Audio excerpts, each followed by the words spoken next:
Assalamualaikum warahmatullahi wabarakatuh. Waalaikumsalam warahmatullahi wabarakatuh. Selamat pagi, salam sejahtera bagi kita semua. Om Swastiastu, Namo Buddhaya, salam sehat, salam kebajikan. Yang terhormat Ketua MGBK Surabaya, yakni Bapak Muhammad Imron SPD, yang kami hormati tim PKM Unit Bimbingan Konseling Fakultas Bahasa dan Seni Universitas Negeri Surabaya, yang kami hormati pula Bapak Ibu Guru BK Bimbingan Konseling SMA di Surabaya. Ucapan syukur tak terhingga karena pada hari ini kita bisa menghadiri acara workshop Guru BK di Surabaya dengan tema upgrading kemampuan berpikir kritis Guru BK SMA di Surabaya, tentunya dalam keadaan sehat walafiat.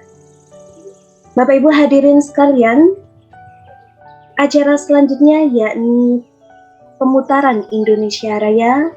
Kepada yang bertugas kami persilahkan.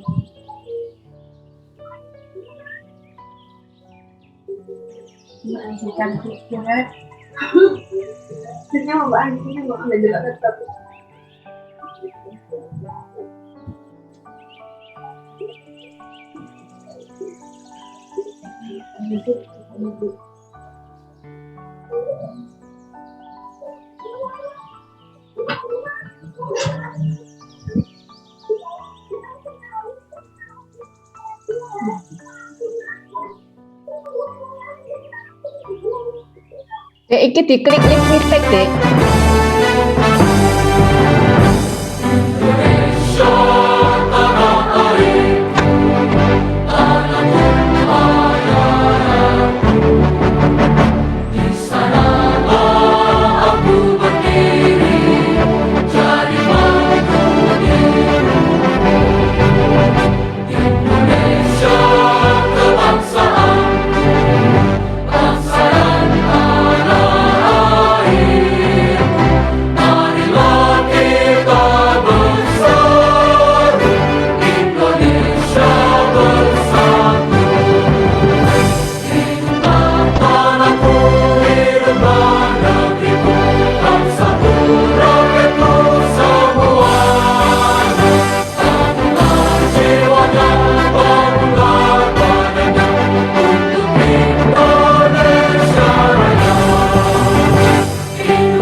Baik, terima kasih. Acara selanjutnya yakni sambutan yang pertama akan disampaikan oleh Ketua MGBK SMA Surabaya. Kepada yang terhormat Bapak Muhammad Imron SPD, kami persilahkan.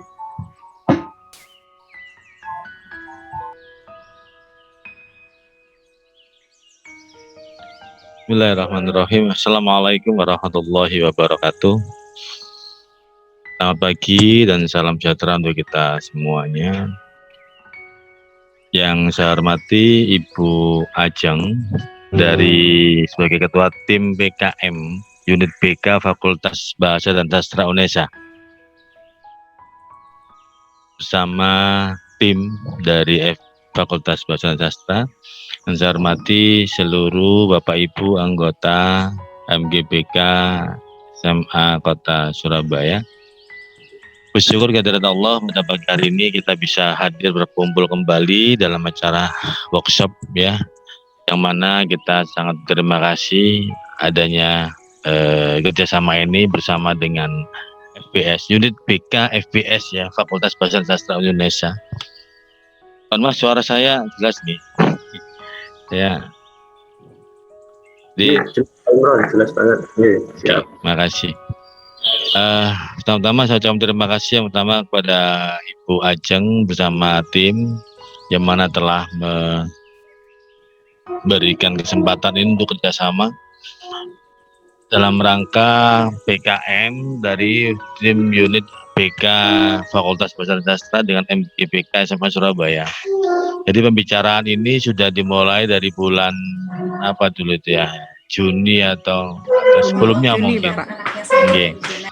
Cuman karena memang kondisinya belum kondusif, juga faktor kepengurusan kita juga masih ada pergantian, akhirnya terrealisasi pembicaraan intensif di bulan Agustus dan realisasinya di bulan September.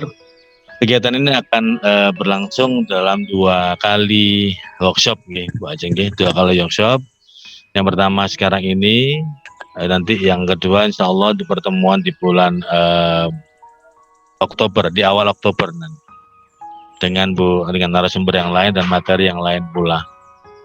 Sekali lagi kami terima kasih dan insya Allah nanti juga akan ada ini ya, ada sertifikatnya Bu Ajeng. Ada Bapak, pasti ada. Iya. Dan lain-lainnya pastinya. Terima kasih yang kedua kepada seluruh Bapak Ibu anggota MGBK SMA Kota Surabaya. Sekali lagi terima kasih pada kesempatan ini bisa hadir, senang sekali, cukup banyak. Walaupun belum sampai pada total yang konfirmasi ada 100 lebih, namun sekarang masih ada 75-an orang yang sudah hadir.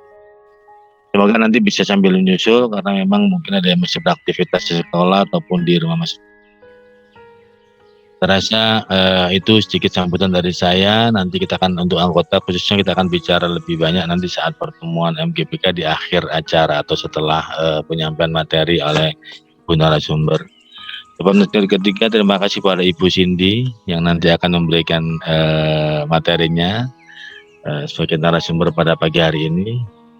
Selamat datang Bu Cindy, selamat bertemu dengan teman-teman guru BK Surabaya ini.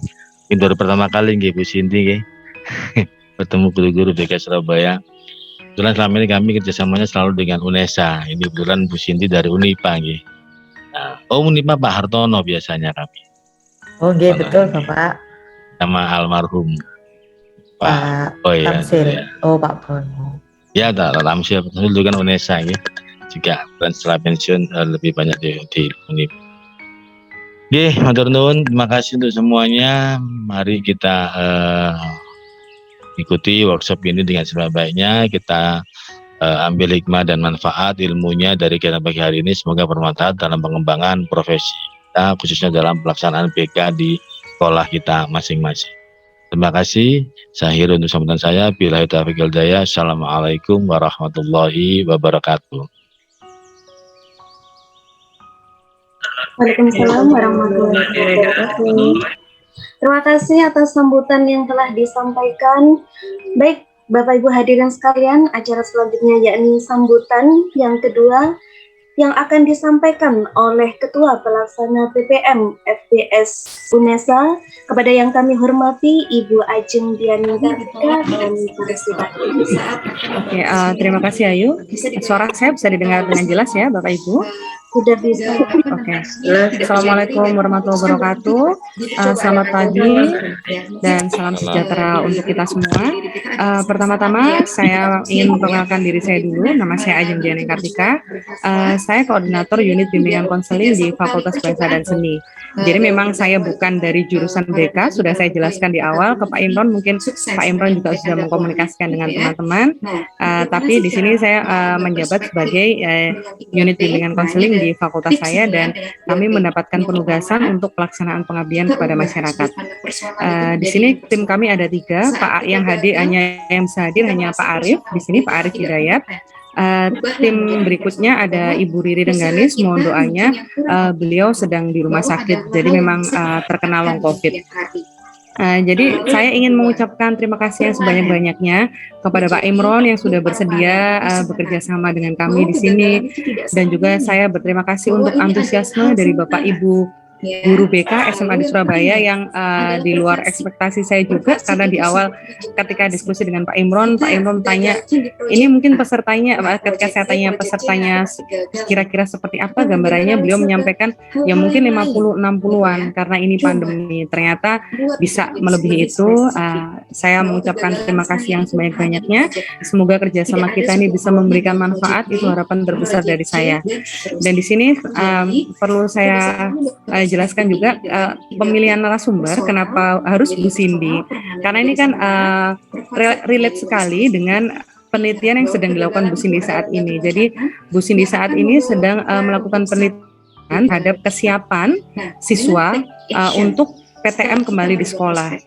Jadi ini sangat relate sekali untuk dengan materi yang kami angkat di PPM kami, dan juga kami harap karena Bu Cindy sudah melakukan praktek langsung meneliti di lapangan, sehingga bisa memberikan materi sekaligus insight pada Bapak Ibu sekalian, sehingga dapat mengoptimalkan peran Bapak Ibu guru BK di sekolah dalam menyongsong PTM yang saat ini digadangkan oleh pemerintah kita.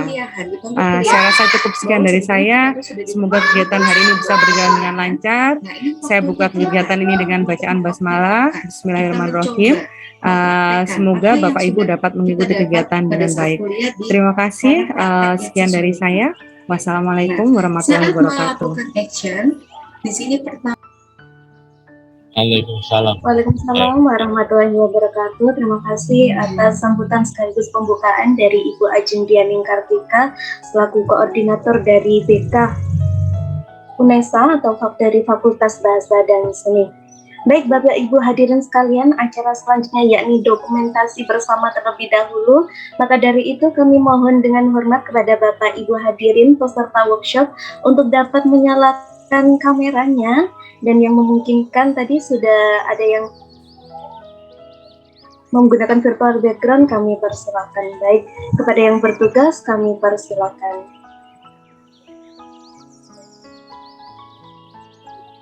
Saya perlu diskusi dengan dosen, dengan rekan-rekan atau dengan mentor di tempat PKL.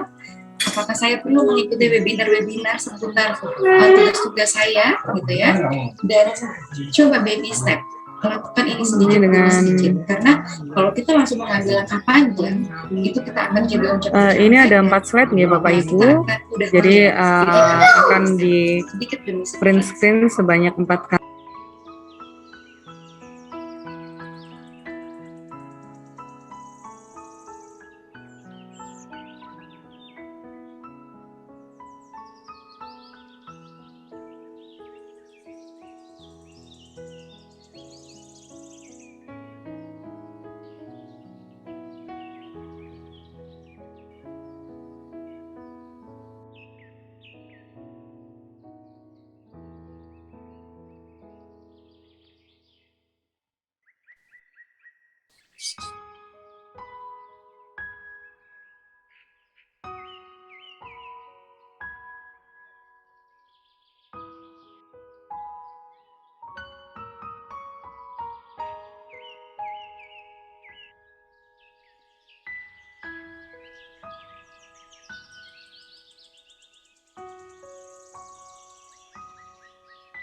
Fokus pada proses yang akan saya jalani. Sudah, terima kasih Bapak Ibu. Bisa dilanjutkan, Hayu, untuk kegiatannya. Baik, Pak Ajeng, terima kasih. Nah, untuk selanjutnya Bapak Ibu, yakni sesi yang ditunggu-tunggu, yakni pemaparan materi terkait upgrading kemampuan berpikir kritis guru BK SMA di Surabaya.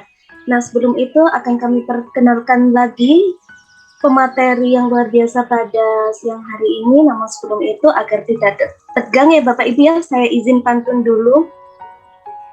Boleh dibilang boleh nanti dijawab dengan cakep nih Bapak Ibu ya. Ada kapal, ada perahu. Naik perahu hingga ke daratan. Tak kenal maka tak tahu, kalau sudah tahu mari kita jadi saudaraan. Nah, Bapak Ibu hadirin sekalian, pemateri kita pada pagi hari ini, yakni Ibu Cindy Asli Pravesti. Nah, untuk beliau saat ini merupakan dosen sekaligus asisten ahli di Universitas PGRI Adibuana Surabaya. Kemudian pendidikan beliau untuk yang pertama, yakni Sarjana Psikologi Pendidikan dan Bimbingan Konseling di Universitas Negeri Surabaya pada tahun 2006 hingga 2011. Dan beliau juga melanjutkan kembali pada Magister Bimbingan dan Konseling di Universitas Negeri Malang pada tahun 2012 dan 2014. Dan beliau juga melanjutkan kembali, yakni Doktor Bimbingan dan Konseling Universitas Negeri Malang pada tahun 2016 hingga tahun 2020. Nah, beliau juga aktif dalam riset sekaligus melakukan beberapa penelitian. Nah, untuk pelatihan beliau yang bersertifikasi diantaranya yakni P3AI ITS, kemudian DPS-IMK Divisi Sertifikasi Unipa Surabaya bekerja sama dengan LSP Cipta Unggul, dan yang terakhir yakni Unitomo Press bekerja sama dengan LSP Penulis dan Editor Profesional. Dan beliau saat ini juga melakukan riset penelitian tentang PTM, yakni pembelajaran tatap muka yang saat ini sudah berjalan khususnya di Surabaya sendiri dan sekitarnya. Nah, untuk lebih lanjut lagi kami sapa dulu untuk Ibu Cindy. Ibu Cindy sudah hadir, Ibu? Hadir, Mbak. Iya. Hadir. Bagaimana kabarnya, Ibu? Alhamdulillah sehat. Alhamdulillah sehat. Nah, untuk selanjutnya Ibu Cindy kami persilakan untuk Ibu Cindy agar bisa memberikan materinya kepada Bapak Ibu Guru BK SMA di Surabaya, dan nanti akan dilanjutkan dengan sesi tanya jawab dan diskusi. Kepada Ibu Cindy kami persilakan. Oke, baik. Terima kasih. Selamat pagi. Assalamualaikum warahmatullahi wabarakatuh. Salam sejahtera untuk Bapak Ibu semuanya. Apa ya? Ya deg-degan, ya enggak. Deg-degannya sih bukan karena ini ya, tapi aduh saya harus kembali ke UNESA. Karena saya juga punya kenangan dengan UNESA, karena saya salah satu alma mater atau apa? Lulusan dari UNESA waktu masih menempuh pendidikan sarjana 1 atau S1 seperti itu. Namun nasibnya saya harus bergabung dengan swasta yang mandiri kan gitu. Kalau swasta itu kan mandiri, cari uang sendiri, mikir sendiri, dibiayai sendiri, semuanya sendiri kan, seperti itu ya. Tidak bergantung dengan apa itu, kalau bahasanya itu bagi-bagi hartanya dari negara seperti itu, tapi kan mandiri gitu. Tapi cukup bangga karena saya juga lahir bisa seperti ini karena UNESA. Oke, Bapak Ibu, pertama saya mau memperkenalkan lagi, nama saya Cindy Asli Pravesti, panggil aja Cindy. Kalau mungkin saya terlihat muda tapi tidak sesuai dengan mukanya, usianya saja tua, tapi memang mukanya harus dirawat agar muda terus, bukan begitu yang ibu-ibu? Nah, seperti itu. Nama saya Cindy, dipanggil Mbak boleh, dipanggil Bu boleh, bebas. Intinya bebas, yang enak aja, atau Dek enggak apa-apa. Mungkin di sini saya lihat banyak yang senior, bahkan ada beberapa yang dulu mengikuti PPG di Adibuana, ada Bu Tega kalau nggak salah tadi saya sekilas melihat, dan ada beberapa mahasiswa yang lulusan dari Adibuana juga, luar biasa. Bagus.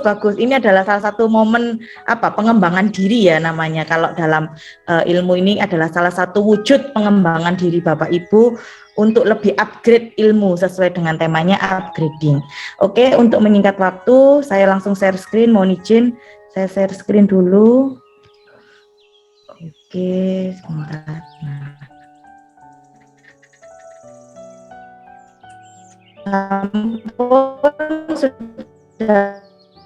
Sudah Bapak Ibu, oke ya. Tidak sendiri Bu. Ya, saya agak kadang nanti ini ya, maafkan ya Bapak Ibu, orang Jawa jadi ngomongnya kadang bahasa Indonesianya terputus disambung dengan bahasa Jawa, jadi formal seperti itu. Baik, hari ini kebetulan saya diamanahi oleh teman-teman dan salah satu juga mereka dulu juga teman-teman saya saat menempuh berjuang sama-sama di S1, Bu Ajeng dan pakar lainnya untuk memaparkan mengenai keterampilan berpikir kritis yang digagas oleh unit BK BS Unsa. Nah, dari sini kita mulai. Oke. Nah, kita harus memahami dulu Pak Ibu, apa itu berpikir kritis, atau saya sebut itu sebagai keterampilan berpikir kritis. Nah, keterampilan berpikir kritis sendiri itu merupakan aktivitas kognitif, jadi aktivitas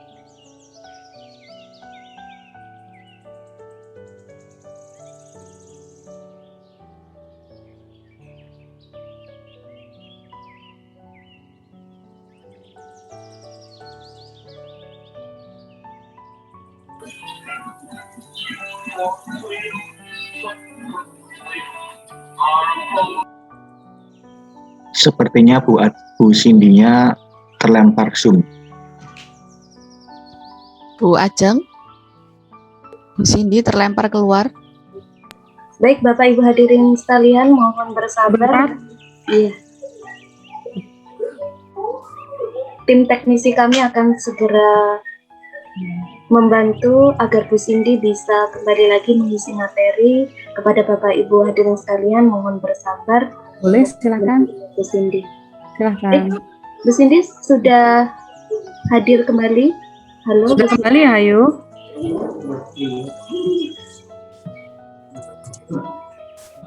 Belum, sebentar saya hubungi Bu Cindy ya.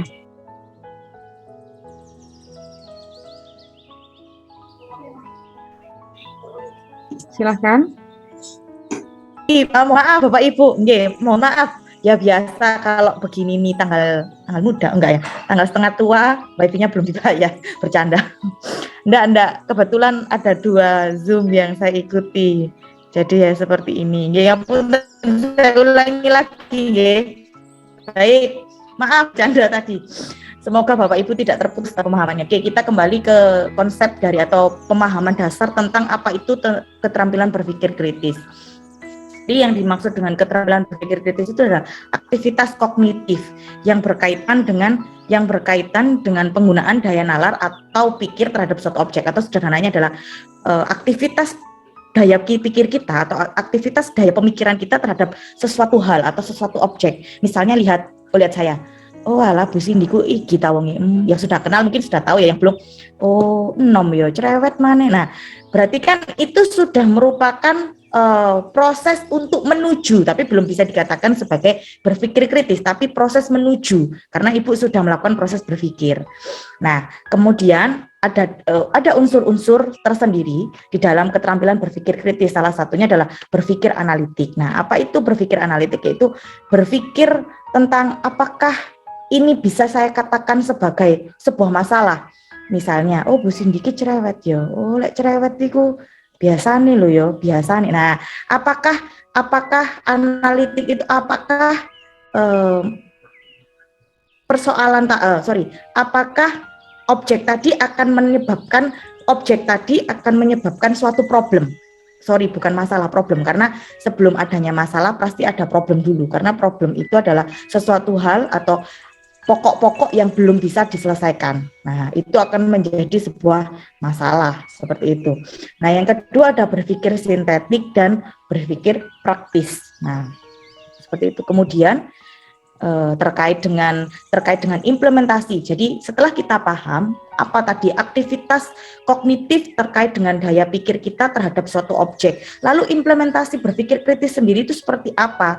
Nah, seperti sederhananya kebiasaan sehari-hari ketika Bapak Ibu mengamati atau menganalisa suatu objek secara kritis sehingga menghasilkan kesimpulan cerdas sebagai wujud pembiasaan. Jadi kadang kalau misalnya nih lagi menunggu, saya tidak tahu apakah iklim ini masih terjadi di sekolah Bapak Ibu, kaitannya adalah dengan biasanya guru nih kan menunggu di depan pagar sekolah untuk menyapa siswa-siswanya. Nah, itu kan Bapak Ibu secara sadar atau tidak, itu Bapak Ibu juga sedang melakukan pembiasaan untuk mengamati, menganalisa. Misalnya, loh, kok gak dimasukkan seragamnya? Loh, kok gak sisiran rambutnya? Loh, roknya kok kependekan? Nah, hal itu kan membuat Bapak Ibu untuk berpikir sedang berproses mengasah pemikiran untuk menjadi keterampilan berpikir kritis seperti itu. Jadi kebiasaan sehari-hari, jangankan di sekolah, misalnya di rumah saja melihat tingkah pola anaknya. Kok anak saya seperti ini ya, seperti ini. Kadang kan kalau misalnya nangis dikasih mainan atau dikasih kalau anak sekarang mainan kayaknya jarang ya, dikasih handphone padahal kan nggak boleh juga, dikasih handphone terus diam. Nah lama-lama diamati, kok anak saya ketagihan. Nah itu kan mulai ada pertanyaan, menimbulkan pertanyaan. Itu salah satu wujud juga dari berpikir kritis, adanya pertanyaan lagi sampai Bapak Ibu menemukan jawaban yang Bapak Ibu harapkan, seperti itu. Oke, selanjutnya, nah di dalam berpikir kritis itu penerapannya tadi setelah kita tahu aktivitas berpikir menggunakan daya nalar dan implementasinya adalah dalam kegiatan kita sehari-hari. Lalu bagaimana penerapannya? Itu melalui dengan 5M, kita sebutnya 5M. Nah 5M itu apa? Mengamati, menanyakan. Nah, ini yang saya katakan tadi. Setelah Bapak Ibu lihat, mengamati kan berarti kita menggunakan panca indera kita melalui mata. Lalu setelah dari mata kita akan menanyakan, memang tidak secara lisan, tapi kognitif kita yang bekerja. Kita mulai bertanya-tanya, kenapa ya, kenapa, ada apa, seperti itu. Lalu Bapak Ibu mencoba mencari informasi, ojo, nah kalimat jangan-jangan, mungkin saja jadi. Nah Bapak Ibu berusaha mengumpulkan data, mengumpulkan informasi. Seperti itu. Apakah iya seperti ini? Apakah iya? Nah, yang keempat adalah menalar. Nah, lalu Bapak Ibu, ojo, jangan-jangan bisa jadi. Lalu, enggak mungkin deh kalau seperti ini. Enggak masuk akal deh kalau dia seperti ini. Toh rumahnya di sana. Itu Bapak Ibu mulai menggunakan logika berpikirnya. Nah, ini adalah penerapan proses sadar atau tidak. Ini adalah proses diri kita ketika kita itu memiliki pemikiran yang kritis. Nah, yang kelima terakhir baru mengkomunikasikan. Mengkomunikasikan itu adalah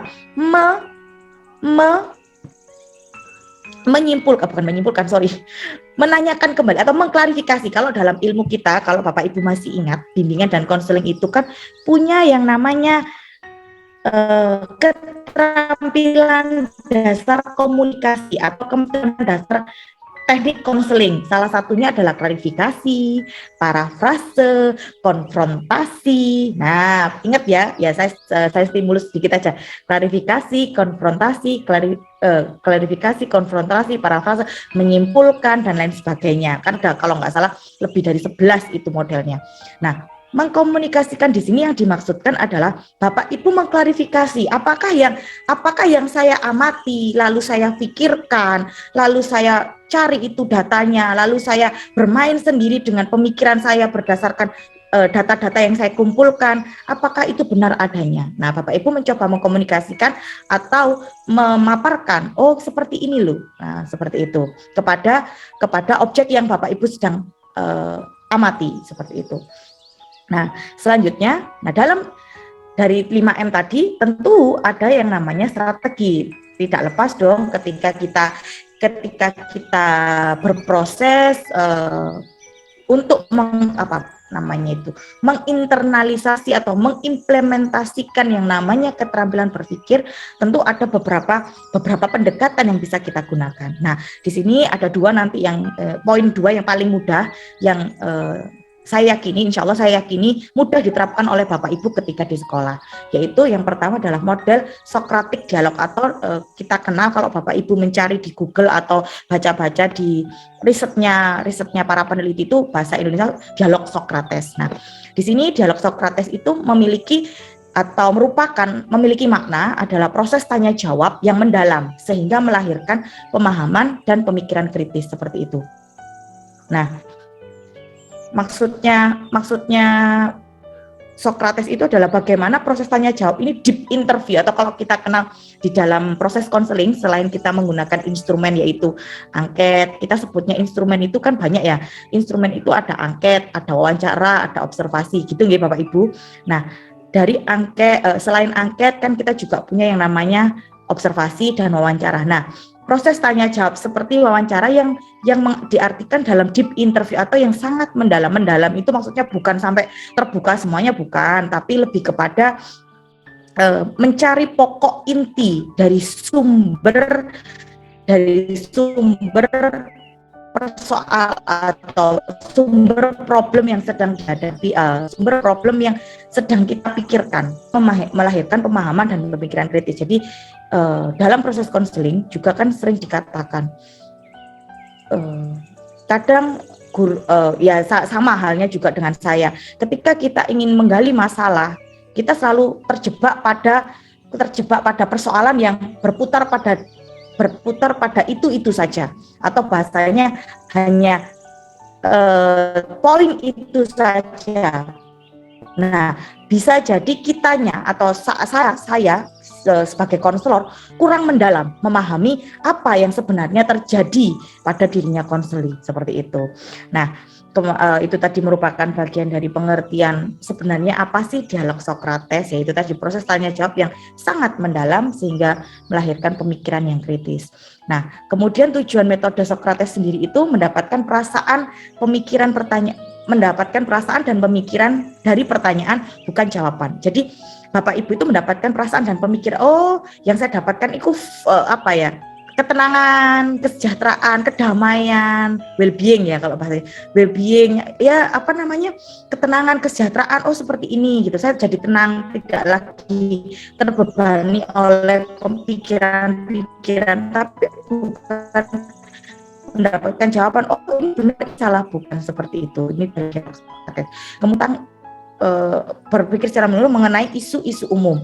Jadi ketika tahu kita mengamati contoh yang ini pasti banyak dibicarakan orang terkait dengan wabah yang sedang melanda dunia kita, yakni COVID-19. Nah, banyak orang, bahkan mungkin saya juga termasuk orang yang saya tidak akan berkomentar apapun tentang hal itu ketika saya tidak paham. Lebih baik saya diam, karena memang saya bukan pakarnya, saya tidak akan berkomentar. Saya akan bicara kalau memang saya sudah mendalami, sudah membaca banyak referensi, sudah melakukan risetnya sendiri. Riset bukan berarti kita penelitian ya. Riset itu bisa Bapak Ibu melalui baca buku atau baca artikelnya orang, lalu menyimpulkan seperti ini. Nah, seperti ini, yang benar itu seperti ini, atau dalam artian informasi yang akurat dan fakta yang nyata itu seperti ini. Nah, di sini yang dimaksudkan dalam dialog Sokrates adalah berpikir secara menyeluruh ya, seperti itu. Jadi Bapak Ibu secara komprehensif mendapatkan pengetahuan si A, katanya si B, seharusnya itu bukan. Tapi betul-betul Bapak Ibu sudah melakukan riset secara menyeluruh dari hasil bacaan, penelitiannya orang, Bapak kumpulkan semua, Ibu kumpulkan semua. Seperti ini. Nah, ini yang baru dikatakan, oke. Yang dikatakan kesiapan belajar itu yang seperti ini. Nah, seperti itu. Nah, lalu yang ketiga, belajar mendengarkan dengan cermat apa yang dikatakan orang lain dan berusaha mencari pemahaman. Nah, ini yang kadang ya insya Allah tidak ada lah untuk guru-guru BK, saya rasa yang mungkin non BK. Enggak, ada Bu Ajeng, enggak enak. Bercanda Bu Ajeng, ya, tapi saya senang menjadi pendengar yang baik itu harus, karena salah satu pekerjaan guru BK adalah menjadi pendengar yang baik. Harus itu. Jadi tidak boleh si konseling kita belum selesai atau lawan bicara kita belum selesai tapi kita sudah menyela atau mau, saking nggak sabar, bukan menyela sih sebenarnya, saking nggak sabarnya aja ingin mengungkapkan pendapat. Nah, itu yang perlu, itu yang memang susah itu yang kita perlu latihkan. Jadi mendengarkan dengan cermat, sehingga kalau kita menjadi yang baik, kita akan cermat apa saja sih poin-poin, karena ada kata kunci itu kita lewatkan dari apa yang sebenarnya ingin disampaikan oleh orang lain, kita lewatkan kata kunci itu, seperti itu. Nah, yang keempat, memperhatikan segala sesuatu yang terjadi. Nah, memang sih ada yang bilang bahwa guru BK itu kepo ya, kalau anak muda sekarang bilangnya kepo, atau kalau kita bahasanya curigaan, kalau nggak gitu mau selalu ingin tahu. Loh ya harus Bapak Ibu tidak boleh. Ya, kita itu harus selalu mencari tahu. Kita itu harus selalu ya kalau bisa ya segala hal, tapi tidak urusan pribadi ya Bapak Ibu, pokoknya yang terkait dengan objek yang sedang kita amati. Nah, kita harus mencari tahu sampai titik paling rendah itu seperti apa, kita harus tahu, karena memang poinnya adalah yaitu itu adalah tugas kita sebagai guru PK, karena di dalam poin-poin itu bisa jadi menjadi kata kunci, oh ini problemnya, sehingga menjadikan itu sebuah masalah. Nah, begitu nggih Bapak Ibu, jadi memperhatikan segala sesuatu yang terjadi. Sok ingin tahu ya, bukan sok sih ya, memang harus ingin tahu gitu. Nomor kelima, berlatih merumuskan perasaan dan pikiran yang kompleks. Nah, memang bahasanya kadang kita itu ya, jangankan mungkin Bapak Ibu yang sudah, saya yakin pengalaman Bapak Ibu jauh daripada saya, karena saya melihat banyak senior saya, dalam artian dalam keilmuan BK ini banyak senior. Nah, kita memang susah untuk melatih yang namanya mulai merasa atau mulai berpikir secara kompleks. Kenapa? Karena belum teman yang tidak tahu yang sedang kita amati, mereka ya bahasanya itu mungkin ya sok kepo atau sok hanya ingin ngatain ngono digawe soro, atau bahasanya ya gitu aja dibuat susah. Loh, kita itu tidak membuat susah, tapi pada dasarnya kita harus memikirkan segala kemungkinan terburuk terbaik yang akan terjadi. Seperti itu kan. Tapi kan orang tidak pernah tahu, hanya bisa berkomentar ngono digawe ribet, gitu aja dibuat susah. Nah, padahal orang yang berkomentar seperti itu harusnya itu memotivasi kita untuk bagus, Anda ngasih komen ke saya, sehingga saya harus dong, berarti selama ini saya sudah melakukan ya yang namanya berpikir kompleks gitu loh.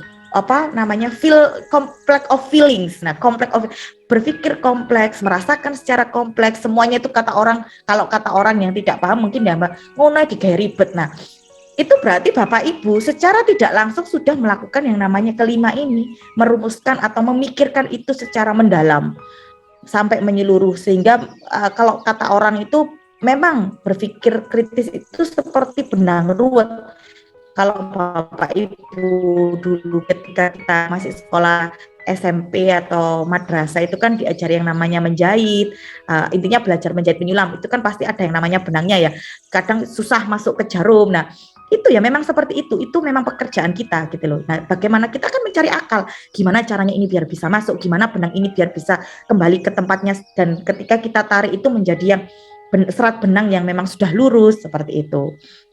Oke, yang kemudian keenam, menemukan aspek sikap dalam percakapan. Nah,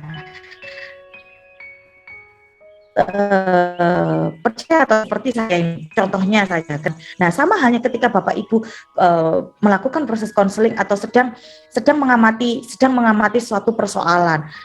Pasti ada entah gerakan matanya. Nah, saya yakin kalau Bapak Ibu di sini juga sudah pada pakar dan pada ahli terkait dengan gerakan-gerakan sikap yang Bapak Ibu bisa amati ketika mengamati suatu persoalan, entah itu dari tangannya atau tubuhnya atau matanya atau gerakan bibirnya atau yang lain. Saya yakin Bapak Ibu juga sudah sangat ahli seperti itu. Nah, itu yang keenam terkait dengan keterampilan berpikir. Kenapa? Karena sikap juga melakukan, siapa tahu di situ menjadi kata kunci dari objek yang sedang kita amati.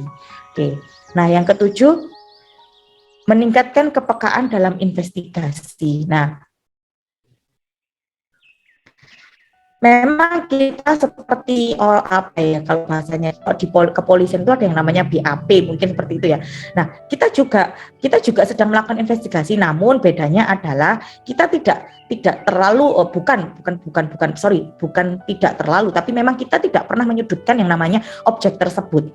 Nah, namun kita harus melihat atau kita bisa mengamati dari objek tersebut hal-hal, poin-poin yang itu akan menjadi atau clue atau kunci-kunci yang bisa menjadi, saya tekankan lagi, bisa menjadi problem dari masalah atau problem yang akan menimbulkan sebuah masalah. Sekali lagi, jadi kita itu memang diharuskan dalam ilmu, dalam profesi kita itu memang diharuskan kita harus sangat peka, atau bahasanya sensitif lah ya, kalau mungkin orang awam atau orang lain bilangnya kita sangat sensitif terhadap suatu objek gitu. Sebenarnya bukan sensitifnya di sana, tapi memang kita peka. Itu adalah wujud, nah gitu bahasanya. Mungkin itu adalah wujud dari, itu mungkin kunci dari problem tersebut. Nah, kunci dari wujud tersebut merupakan, kalau kembali ke diri kita, itu merupakan bentuk atau wujud dari empati. Nah, secara nggak langsung ketika orang bilang, ih sensitif sekali ya, gitu aja sampai dipikiri sampai keluar air mata loh. Bukan itunya, poinnya bukan di sana, tapi bagaimana itu adalah wujud atau bentuk empati kita, seperti itu. Nah, kenapa kita harus bersikap seperti itu? Ya memang ketika kita sudah bisa merasakan seperti itu, maka Bapak juga akan merasakan ketika orang, misalnya gini, ketika ada saudara atau teman kita yang sedang kedukaan, bahasa kita kan selalu yang sabar ya. Nah, ketika yang sabar itu, masih poin ketujuh nih Bapak Ibu, yang sabar itu kembali atau bukan kembali. Kalau saya jujur, saya sedikit cerita ya, saya pernah bukan merasa terpukul itu maksudnya tertampar ketika ada teman mengalami kedukaan. Saya hanya berkata, ya kamu sabar, tapi dia membisiki saya, iya saya sabar, tapi kamu tidak pernah merasakan apa yang saya rasakan. Tapi dia pakai bahasa Jawa, bilang, awakmu gak ngerti sing tak rasakno. Bahasanya gitu, awakmu gak ngerti yang saya. Nah, di situ mulai saya berpikir. Nah, itu yang dimaksud kepekaan dalam investigasi. Apakah kata-kata saya ini kata-kata negatif sehingga menyinggung perasaan itu? Nah, saya berpikir lagi, akhirnya berpikir, ya terus terang ya, kadang saya hanya mendapat kalimat itu saja, saya mikir, apakah saya salah ngomong kayak gitu? Akhirnya, tapi ketika setelah selesai momen kedukaan itu, saya nanya gitu, apakah kamu marah dengan saya gitu? Oh enggak ada, ngapain, kita punya masalah apa, enggak ada. Akhirnya di situ saya mulai introspeksi, apa yang salah ketika saya ngomong. Akhirnya saya coba baca beberapa, ya mungkin kalau dalam agama saya cari info. Kalau memang bisa itu kita tidak usah, ya mendoakan saja. Dan ya kurangi kalau itu kan bahasa formalnya di negara kita ya, sabar, kuat. Nah, kurangi itu, karena belum tentu kamu ngomong kamu belum merasakan ya. Nah, itu yang dimaksud dengan kepekaan. Nah, seperti itu Bapak Ibu. Jadi sehingga mungkin bisa diganti dengan, ya semoga tetap kamu sehat, dikasih berkah oleh Tuhan, bisa melewati ini semua. Gitu aja.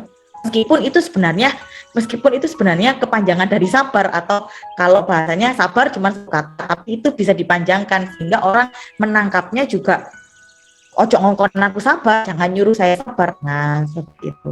Gitu nggih. Itu tadi contoh yang pernah saya alami terkait kepekaan dalam menginvestigasi. Nah, kemudian nomor ke-8, memahami perbedaan dari sudut pandang mereka atau sudut pandang objek kita terkait belajar, bagaimana berkonsentrasi pada topik masalah yang sedang disepakati. Nah, intinya adalah bagaimana ketika, nah itu tadi Bapak Ibu, poin ke-5, yaitu mengkomunikasikan. Setelah kita mengamati, menanyakan, mencari informasi atau data, lalu menalar. Nah, yang ke-5 kan mengkomunikasikan.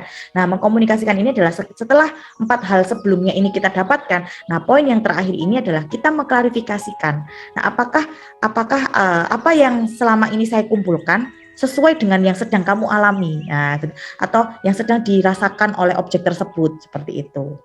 Oke, yang terakhir, melihat alternatif interpretasi dari konsep yang digunakan sendiri. Nah, dari sana sehingga ketika ketemu, dalam artian setelah mengkomunikasikan dengan objek tersebut dan sudah menemukan titik temu atau titik tengah dan menemukan kesepakatan atau menemukan kesimpulan yang sama, nah baru di situ Bapak Ibu, oh berarti kalau dalam, saya bilangnya kalau dalam riset ya, kalau dalam penelitian itu Bapak Ibu menemukan novelty-nya atau menemukan kebaharuannya. Jadi oh ternyata nanti ada kaitannya dengan yang akan saya paparkan setelah ini. Oh ternyata ketika mengalami ini, buku-buku lain menyatakan bahwa, oh gini aja, saya cerita sedikit. Ketika buku-buku lain menyatakan bahwa kebiasaan belajar itu loh, pasti Bapak Ibu di sini saya rasa juga sama pemikirannya dengan para pakar yang sudah mendahului atau para pakar yang memang sudah beriset, melakukan risetnya jauh sebelum kita. Kebiasaan belajar itu pasti tapi akan meningkatkan prestasi. Itu jelas. Semua buku mengatakan seperti itu. Bahkan mungkin Bapak Ibu tanpa ngomong pun melihat siswanya, apalagi yang di sini saya tadi sedikit mengamati ada nama belakang, kayaknya di sini sekolahnya hits semua ya, yang maksudnya keren-keren sekolahnya. Nah, saya rasa ketika Bapak Ibu mengamati siswanya, loh, dia ranking 1, dia pintar, dia belajarnya aja tekun. Bapak Ibu paham bahwa dia sangat rajin belajar, dia punya schedule waktu yang benar, dia menjalankan semua schedule waktunya dengan bagus, tanpa istilahnya tanpa cheating atau tanpa bolong atau tanpa dikurangi. Tapi kalau percaya nggak percaya boleh nanti Bapak Ibu cari di internet, Google aja nama saya. Di situ ada satu saya yang mengatakan bahwa selamanya kebiasaan belajar itu mempengaruhi prestasi. Karena hasil riset saya menunjukkan bahwa anak yang punya kebiasaan belajar bagus belum tentu prestasinya bagus. Ada faktor lain yang menyebabkan prestasi dia bagus selain kebiasaan. Di riset saya mengatakan seperti itu. Dan itu saya waktu itu menjadi penelitian S2 saya, tesis saya, dan itu diperdebatkan juga oleh para penguji dan pembimbing saya. Kok bisa seperti itu? Karena mereka tetap meyakini bahwa loh, Anda ini ngaco. Saya sampai dikatakan saya ngaco. Loh, saya tidak ngaco, saya buktikan dengan data, dengan riset saya, dengan berbagai temuan saya bahwa memang ada faktor X, ada faktor lain. Meskipun dia punya jadwal bagus, dia punya kebiasaan bagus, dia memang terhitung anak yang ya intinya top 5 atau top 1 di sekolah, tapi tidak selalu prestasinya prestasinya itu bagus gitu loh. Nah, apa faktor lain itu? Nah, kebetulan di situ saya meneliti tentang minat. Ya, dia biasa seperti itu tapi dia tidak punya minat. Kenapa? Entah takut dengan orang tuanya, entah insecure dengan saudaranya, entah dia sudah merasa tertekan. Saya masuk SMA favorit di Surabaya dengan jenis teman-teman seperti ini. Sudah mau tidak mau saya harus mengikuti mengimbangi. Kalau daripada saya tidak bisa mengimbangi, saya turun, malu saya. Nah, itu kadang kan anak kita tidak pernah tahu apa iya dia ini sebenarnya punya minat seperti itu. Nah, kadang kita lewatkan karena ya kalau bahasa orang tua mungkin pokoknya anak saya lulus dengan bagus, kalau ranking alhamdulillah, enggak apa-apa, yang penting enggak ketinggalan lah dari teman-temannya. Nah, apa iya anak itu punya minat seperti itu? Nah, itu yang mungkin Bapak Ibu setelah ini bisa digali lebih mendalam lagi. Apa pernah sih Bapak Ibu menyinggung tentang minat tadi? Khususnya saya garis bawahi, khususnya minat belajar. Dan jangan pernah Bapak Ibu bahasanya itu. Mas, Mbak, sampai ini kan sekolah SMA, sudah mau perguruan tinggi, masa nggak mau belajar? Bapak Ibu, belajarnya anak sekarang itu kan berbeda dengan zaman kita. Kalau kita mungkin harus baca buku, harus lain sebagainya. Anak sekarang itu dengan melihat saja mungkin dia sudah bisa belajar. Dengan mendengar saja mungkin dia sudah bisa memahami. Nah, Bapak Ibu perlu gali potensi itu, sebenarnya minat dia di mana, sehingga ketika mau merumuskan bahwa prestasi dia bagus, nah prestasi dia tinggi, tidak selalu dengan iya dia rajin, dia punya jadwal, bukan seperti itu, tapi ada sisi yang lain seperti itu. Hanya sharing aja yang pernah saya alami, dan itu memang terjadi. Memang pada kenyataannya untuk riset atau dalam artian problem yang saya temukan terkait dengan pengaruh terhadap prestasi itu, kebiasaan tidak memiliki pengaruh yang signifikan. Oke, kemudian dari metode dialog Sokrates juga memiliki teknik-tekniknya, di mana ada teknik yang dapat dilakukan oleh Bapak Ibu. Ya, ini ada empat teknik. Yang pertama yaitu analysis question, atau disebut sebagai metode dengan membangun dialog dari potongan teks. Jadi Bapak Ibu itu diharapkan dari potongan teks itu bukan teks buku ya, tapi lebih kepada informasi, percakapan, hasil ujaran atau hasil ucapan yang sedang disampaikan oleh objek yang sedang diamati. Nah, lalu yang kedua ada application question, atau pertanyaan, mengaplikasikan pertanyaan dengan mengaktifkan pengetahuan sebelumnya. Nah, dalam artian gini, Bapak Ibu tentu saja ketika menghadapi, apalagi misalnya saya berhadapan dengan Bapak Ibu, contoh misalnya Pak Imron dengan saya kan, Pak Imron pasti jauh pengalaman daripada saya. Nah, ketika saya berbicara, Pak Imron saya punya masalah A, B, C, D, Pak Imron saya yakin juga pernah pada saat muda mengalami persoalan yang sama. Nah, itu yang dimaksud dengan mengaktifkan pengetahuan sebelumnya, atau menceritakan dulu ketika menghadapi itu, bukan menceritakan ke objek ya, tapi lebih kepada melakukan proses berpikir ketika saya menghadapi itu, oh ya hal-hal ini yang saya lakukan. Nah, seperti itu. Yang ketiga, melakukan synthesis question atau menghubungkan atau mensintesa skema baru. Nah, Bapak Ibu mengkombinasikan antara pengalaman yang pernah Bapak Ibu alami atau pengalaman yang pernah Bapak Ibu gunakan sehingga tujuan Bapak Ibu itu tercapai. Bapak Ibu kombinasikan dengan keadaan sekarang, karena kadang kan gini ya, sama seperti tadi ketika belajar itu baca buku, belajar itu ya mengerjakan tugas, tapi anak sekarang kan belajar itu ya melihat aja sudah bisa belajar, mendengarkan sudah bisa belajar. Kalau zaman kita kan mau mendengarkan, mau mendengarkan,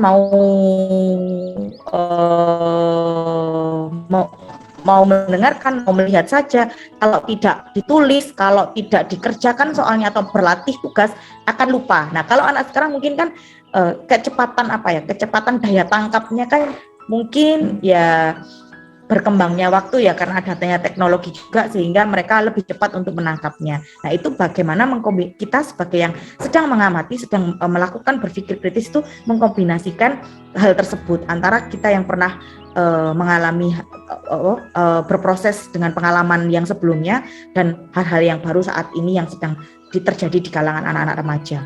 Nah, yang keempat, evaluation question mengenai upaya untuk memahami suatu problem. Jadi setelah 4 hal tadi, yang keempat bagaimana Bapak mengupayakan atau Ibu mengupayakan memahami suatu problem, sehingga tadi sudah mengkombinasikan, Bapak Ibu menyimpulkan kalau seperti kembali ke tujuan, yaitu seperti yang nomor 9, mendapatkan alternatif interpretasi, jadi mendapatkan kesimpulan konsep baru, mendapatkan kesimpulan terhadap konsep, oh ternyata bisa saya lakukan ini ya gitu. Nah, setelah evaluation question baru nanti yang kelima tadi, G6 5M, mengkomunikasikan atau kita mempraktekkan lah, bisa enggak saya gunakan ini ke siswa-siswa saya, seperti itu.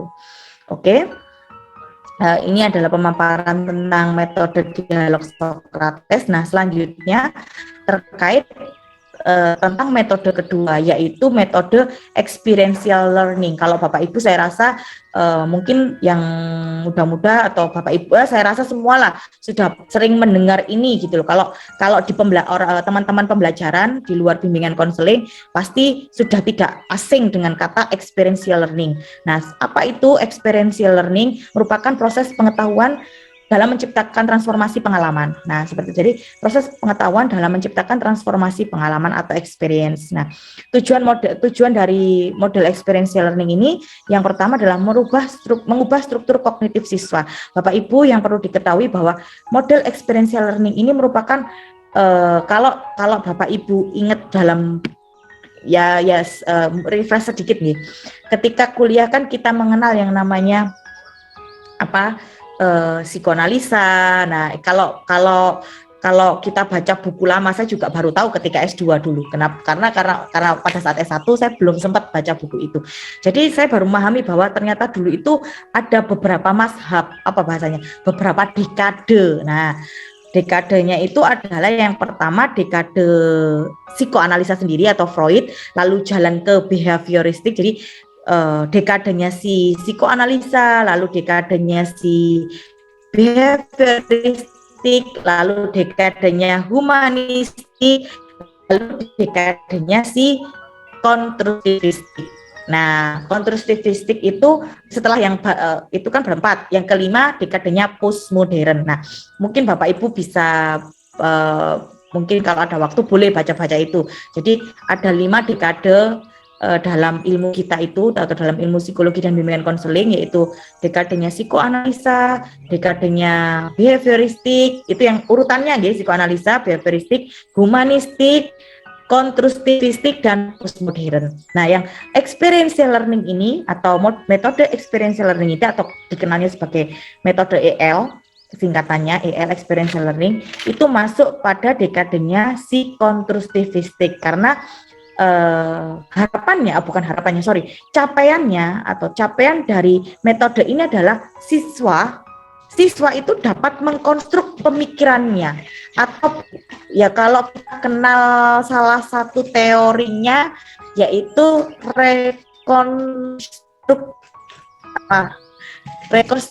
kognitif restructuring atau restructuring kognitif, ya kan seperti itu gitu. Nah, itu salah satu wujud dari metodenya dari EL ini, bahwa mengubah struktur kognitif kita. Jadi membangun kalau bilangnya itu merekonstruk ulang. Jadi dari pemikiran yang irasional menjadi pikiran yang rasional. Kalau mungkin kenalnya kan seperti itu ya sederhananya.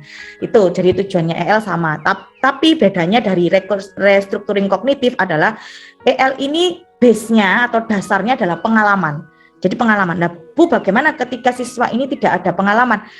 Bukan mereka tidak ada, tapi kadang kita yang tidak pernah tahu, atau kita yang susah mengkaitkan antara persoalan itu kan sebenarnya kalau saya bilang itu kan sama saja, cuman cara pandang kita yang selalu ingin mengkotak-kotakkan manusia, gitu nggih. Kalau nggak salah baca, mungkin nanti Bapak Ibu juga bisa mulai mengamati lagi seperti itu. Lalu yang kedua yaitu mengubah sikap siswa. Selain dari struktur kognitifnya, sikapnya juga perlahan-lahan akan berubah. Jadi ketika pikiran berarti kan isinya adalah kognitif perilaku. Ketika pikiran itu sudah tertata, pikiran itu tertata dari yang dulunya irasional menjadi lebih rasional, itu perlahan juga akan mempengaruhi bagaimana cara dia bersikap. Nah, yang ketiga adalah memperluas keterampilan-keterampilan yang sudah ada. Jadi bagaimana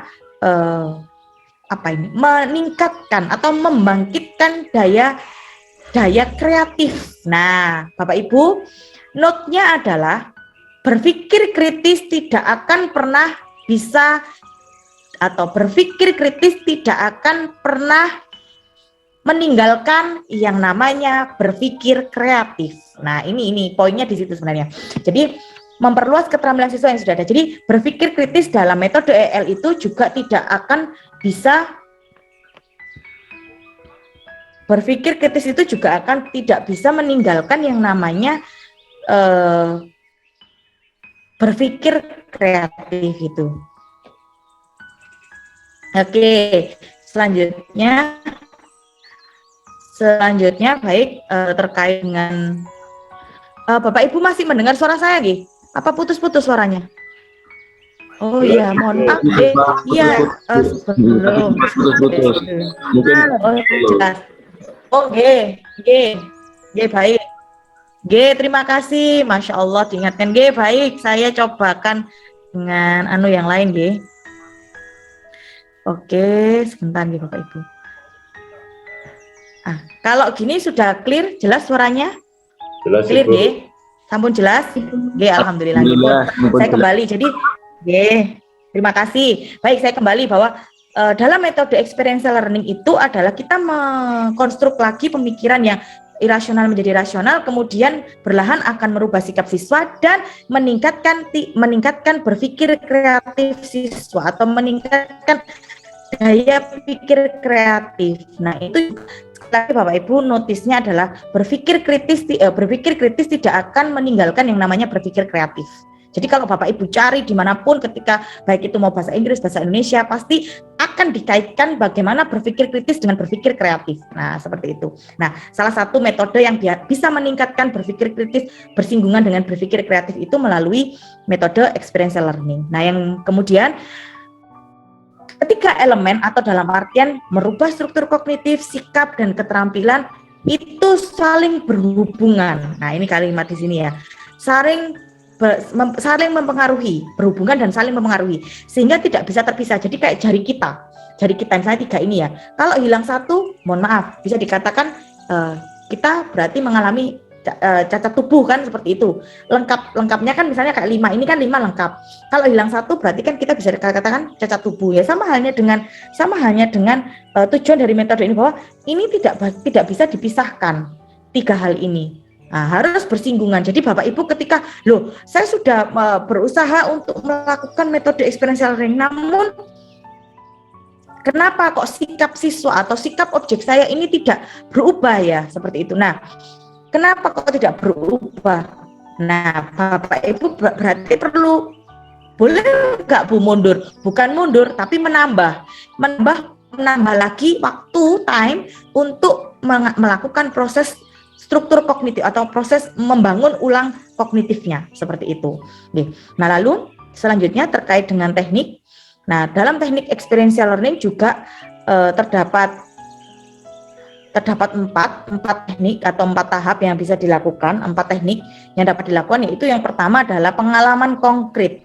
Nah, pengalaman konkret itu atau concrete experience itu yang diartikan sebagai melibatkan diri secara seluruhan. Kita menolak dalam artian aku biasanya seperti ini, ketika saya menghadapi ini, saya tuh biasanya seperti ini. Nah, ini yang harus diluruskan bahwa ketika kita masuk ke metode EL maka kita harus menerima atau terbuka terhadap semua pengalaman-pengalaman baru seperti itu. Jadi harus terbuka, jadi nggak ada kata lagi bahwa biasanya saya seperti ini, yang saya lakukan tuh ini kalau menghadapi ini. Bukan seperti itu lagi. Jadi kita harus melibatkan diri secara seluruhnya terhadap pengalaman baru. Nah, lalu yang kedua, pengalaman refleksi observasi. Nah, melakukan tahap pengalaman refleksi dan observasi yang diartikan sebagai melakukan proses observasi dan merefleksikan pengalaman dari berbagai objeknya, bahwa ketika berproses ini apakah ia sudah sesuai dengan tujuannya tadi. Nah, kalau tidak bagaimana? Nah, diulangi lagi, seperti menambah waktu lagi. Nah, lalu baru merefleksikan pengalaman. Nah, merefleksikan pengalaman ini tidak hanya dilihat dari satu sisi, maksudnya satu sisi dari objek saja, melainkan dari berbagai macam sudut pandang. Seperti itu. Sudut pandangnya siapa Bu di sini? Ya, sudut pandang antara keluarganya dia, terus dalam artian di sini adalah Anda sebagai pengamatnya dan si objeknya seperti itu, atau lingkungan, bukan keluarga, mohon maaf, lingkungan, saya katakan lingkungan saja. Oke, nah yang ketiga tahap konseptualisasi abstrak, yaitu menciptakan konsep yang mengintegrasi observasi menjadi teori. Jadi ketika Bapak Ibu sudah melakukan terbuka terhadap pengalaman baru, lalu melakukan observasi apakah sudah tercapai atau belum, lalu merefleksikannya, kemudian tercipta yang namanya konsep. Ingat Bapak Ibu ketika berpikir kritis, sekali lagi, ini adalah note kedua. 1, berpikir kritis tidak dapat ditinggalkan atau tidak dapat dipisahkan dengan namanya berpikir kreatif. Lalu yang kedua adalah berpikir itu pasti akan menciptakan konsep baru. Pasti akan menciptakan konsep baru. Nah, menciptakan konsep yang mengintegrasikan hasil observasi menjadi sebuah teori. Sehingga Bapak Ibu ketika sudah tahu bahwa oh iya, hasil tadi terlibatan saya terhadap sebuah pengalaman, lalu saya mengobservasi dan merefleksikannya, kemudian saya mendapatkan nih suatu pemahaman baru atau konsep baru terkait dengan problem yang sedang saya hadapi seperti itu. Nah, lalu yang keempat adalah tahap implementasi atau mengimplementasikannya, yaitu dengan menggunakan teori tersebut dalam menemukan ketika sudah ada teori baru berarti ketika saya sedang menghadapi problem ini, maka masalah ini juga akan bisa diselesaikan dengan temuan saya tadi, temuan konsep baru saya tadi, seperti itu, begitu. Nah, ini adalah 2 hal terkait dengan strategi yang Bapak Ibu bisa pilih, dan ini paling mudah untuk dilakukan dan sudah banyak. Bapak Ibu boleh googling, risetnya juga sudah banyak, contoh-contoh juga sudah banyak. Bapak Ibu bisa mulai mungkin jangan ke konseli atau ke siswanya dulu, dari diri kita dulu. Karena kita harus menerapkan itu dulu, mulai dari tadi dialog Socrates atau mau pakai experiential learning, kalau bisa kita mulai dari diri kita. Ketika kita sudah bisa memahami, maka nanti untuk memahami objek, saya yakin itu juga akan jauh lebih mudah. Oke, nah ini yang poinnya, atau dalam artian yang tadi sempat disampaikan oleh Ibu Koordinator dan Mbak MC bahwa terkait dengan riset yang sedang saya teliti. Jadi tahun lalu 2020 akhir sampai tahun ini kebetulan saya sedang kemarin berpikir ya apa yang dalam kondisi saat ini tuh kan banyak nih ya yang banyak ibu mengeluh, orang tua mengeluh dan lain sebagainya. Nah, tapi saya tidak melihat itunya, tapi saya lebih ke anaknya atau intinya ke anaknya yang sedang sekolah atau yang sedang malah menempuh pendidikan, yang sedang belajar gitu. Nah, di sini saya mengamati bagaimana sih kesiapan. Nah, ini kesiapan belajar mandiri siswa seperti itu. Nah, ini dimulai dari kondisi pandemi tentu saja karena merubah pola belajar. Bapak Ibu juga pasti sudah tahu dari edaran Mas Menteri yang mengatakan bahwa mulai tahun 2020 kemarin PTM dihentikan semua menjadi daring atau online. Semua pembelajaran menjadi daring atau online sehingga pembelajaran tatap muka atau luring itu dihentikan. Nah, itu begitu pula dengan edaran terbaru yang sebenarnya mau dilakukan Juli kalau nggak salah ya, Juli terkait dengan tatap muka, tapi karena ada gelombang kedua yang melanda negara kita sehingga PTM itu dihentikan. Nah, namun akhirnya berjalan pada akhir bulan lalu di Agustus kalau nggak salah. Nah, sama halnya seperti itu. Jadi kondisi yang awalnya siswa dulu pada saat sebelum pandemi itu biasanya luring menjadi daring. Nah, sama halnya dengan sekarang yang akhirnya enjoy atau ya terbiasa dengan daring, mungkin sambil santai. Kalau daring kan mungkin jamnya lebih pendek ya Bapak Ibu, tidak seperti ketika kita sekolah pada umumnya sampai masuk jam 7 pulang jam 1 atau jam 2. Kalau daring kan mungkin jam 7 nanti jam 8 sudah selesai atau jam setengah 9 sudah selesai, kan seperti itu. Sehingga kan mungkin siswa juga sudah merasa nyaman karena memang dari hasil tidak nyaman terus nyaman, sekarang harus berubah lagi ke PTM lagi. Bagaimana nih kondisi kan menyiapkan kesiapan dirinya sendiri gitu loh. Oke. Nah, sehingga hal ini perlu menjadi penting terkait dengan kesiapan belajar mandiri atau yang diartikan sebagai bagaimana sih mereka harus menyiapkan pribadinya atau menyiapkan proses belajarnya ketika harus tatap muka, harus menyesuaikan meskipun tatap mukanya juga dibatasi ya Bapak Ibu, yang saya dengar katanya cuma 2 jam.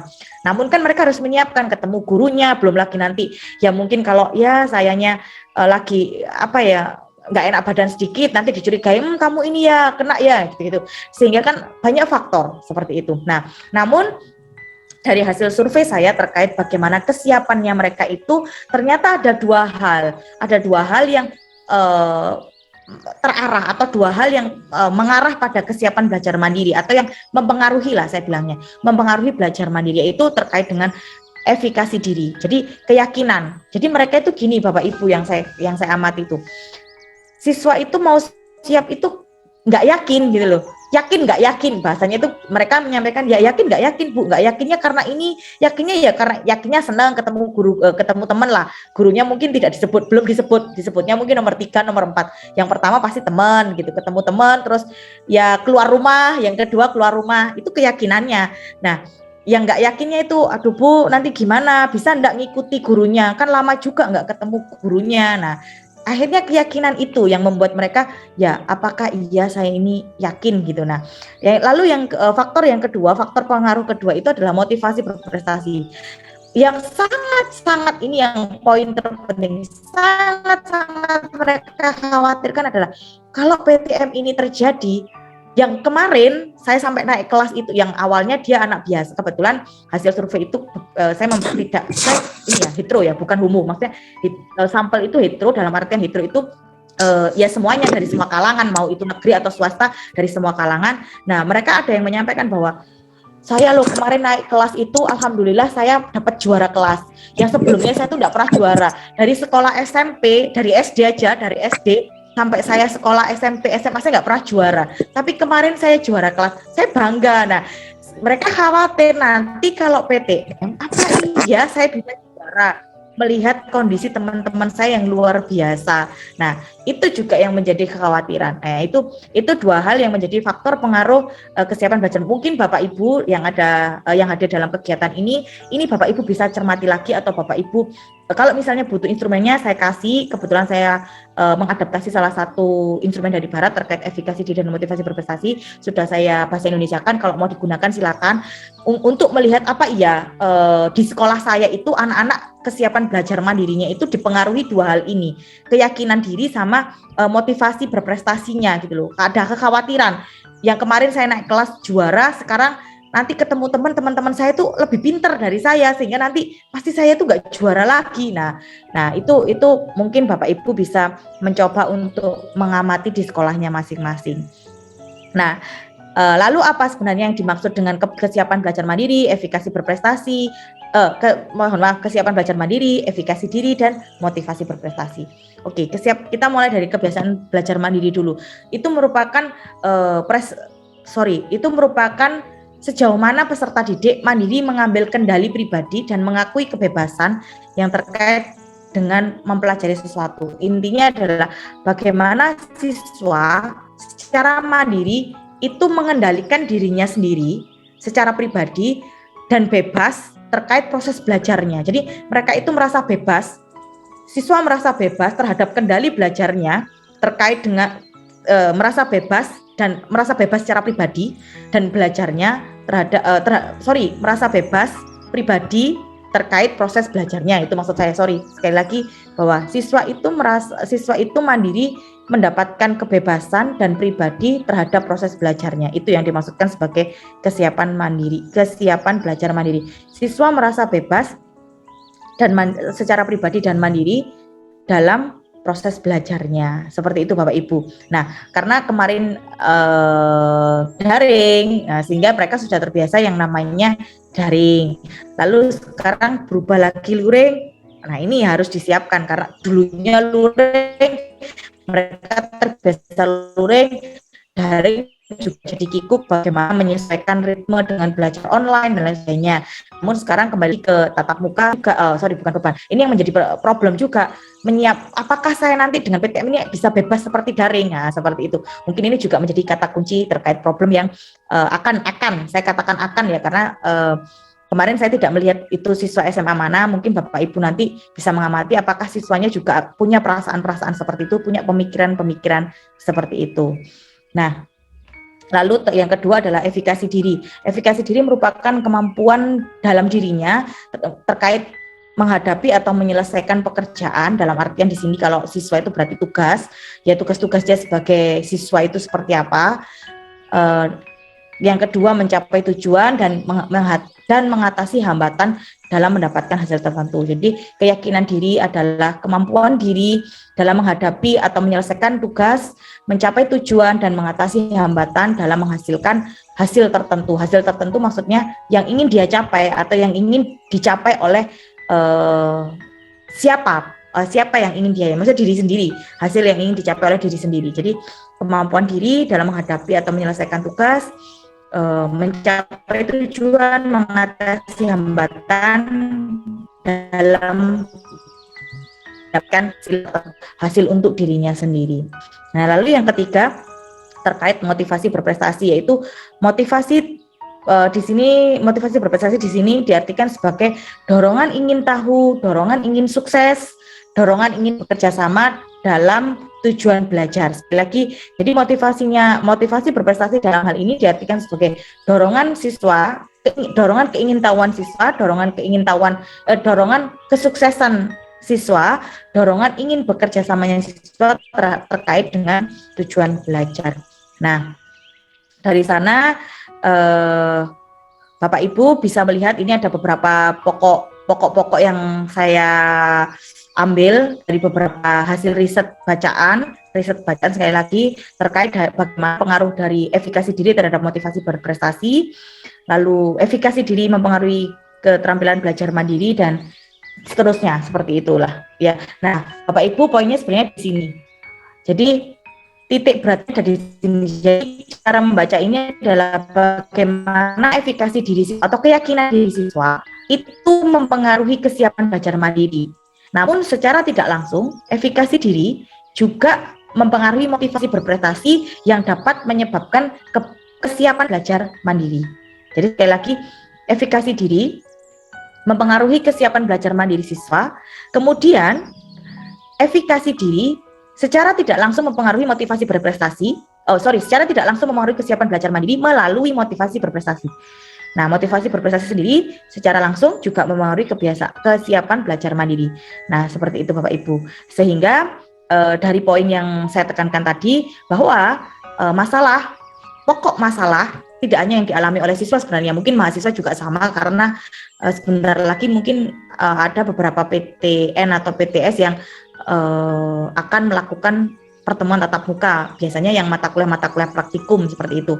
Nah, ini juga akan menjadi persoalan baru, dan ini adalah ladang atau lahannya kita sebagai seorang konselor atau guru bimbingan dan konseling menyiapkan bahwa mereka harus mampu menghadapi perubahan-perubahan yang ada.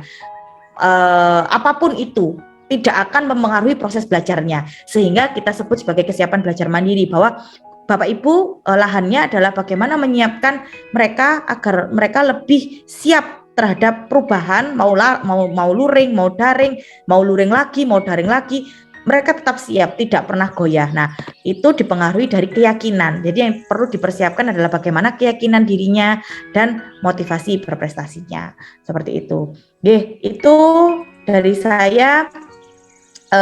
Terima kasih. Saya sampaikan ke Bu MC waktu, dan selanjutnya saya kembalikan ke Bu MC, seperti itu. Baik, terima kasih Bu Cindy yang sudah memaparkan materi terkait berpikir kritis dan dilanjutkan juga terkait problematika, dan yang terakhir tadi terkait KBM atau kesiapan belajar mandiri tadi yang tentunya sedang kita hadapi saat ini di SMA maupun sekolah, maupun yang saat ini juga persiapan dari perguruan tinggi yang akan melakukan pembelajaran offline. Tentunya banyak sekali pembelajaran dan solusi yang tentunya harus diberikan kepada sekolah-sekolah maupun PTN. Nah, Bapak Ibu hadirin sekalian, selanjutnya yakni sesi tanya jawab. Nah, untuk sesi tanya jawab ini kami mengingatkan juga agar Bapak Ibu untuk yang pertama boleh memperkenalkan diri sekaligus perwakilan dari SMA mana, mungkin nanti biar Bu Cindy juga tahu dari SMA-nya mana. Kemudian mungkin boleh juga untuk menceritakan permasalahan di sekolahnya masing-masing, mungkin curhat atau nanti minta solusi kepada Bu Cindy boleh. Nah, yang pertama langsung saja, monggo langsung open mic. Dari mana dulu? Yang lebih enak open mic.